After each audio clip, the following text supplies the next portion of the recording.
And perhaps if we want to truly understand the mystery of Christian anthropology, we have to come to understand what it means to enter into someone's life. I worry that sometimes parish programs concerning disability become kind of a quick checklist. Let's make sure things are accessible. Let's make sure we have various programs and projects, all of which, by the way, are necessary and true. But it's the quick solution that we should be very cautious of.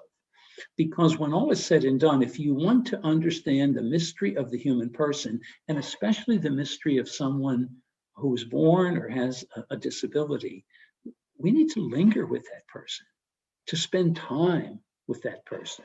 And that's a great lesson for me and perhaps for yourself. I want to mention one other thing, and that is the priority of being with rather than being in isolation. I learned in my involvement with the National Catholic Partners in Disability that the word belong is much better than the word include. I didn't know that at first. And I thought, well, I like including people. But I realized from the meetings that I was going to that when you include someone, it presumes that's a person who's been excluded. So there's already a category. When you belong, we are all on equal footing. We all desire to belong. Many years ago, I started speaking on my own and my IEP meetings. And since I did that, I wanted to share my voice with the world to know that I'm not the only one that can be included, but how can you include others?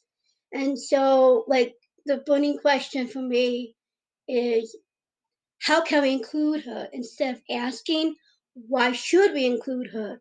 But if the person has never reached the age of reason and is likely not to, they can be confirmed at any time and should be.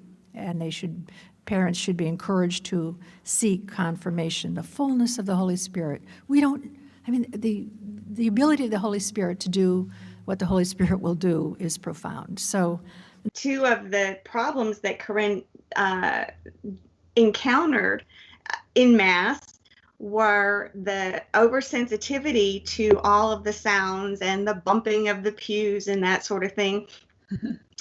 And also just the transitions. Of course, in Mass, you know what's coming, but at a, for instance, a Holy Communion rehearsal, you may not know exactly what's coming. And that's a great thing for us to also highlight, as always, that someone who may have a disability or a diagnosis also has gifts and abilities that need to be shared with the world. As I would think with everyone, there's been not understanding or about mental illness. There's so much shame, and then family members are concerned about the shame and blame that'll out. They can't ask for accommodations.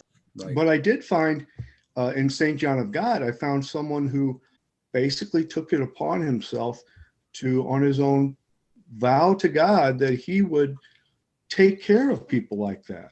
And he started a ministry, became an order at a certain point, and that group of men and women eventually cared for people with mental illness. Jasmine le gusta mucho venir a la iglesia, le gusta mucho comulgar. Ella se siente muy feliz. Absolutely. So like I kind of said, one of the main reasons why we're discussing sacramental theology in this course is because we believe that it provides a context for why sacramental access is so important. The question is how does the encounter with Christ in the sacraments change the identity of the one who has had that encounter, right?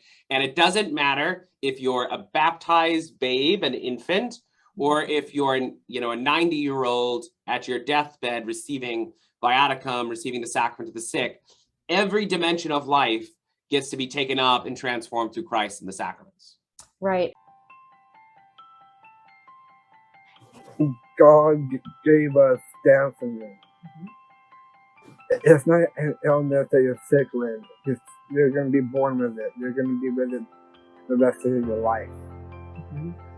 And I love for people to know that it's okay to how they have worked.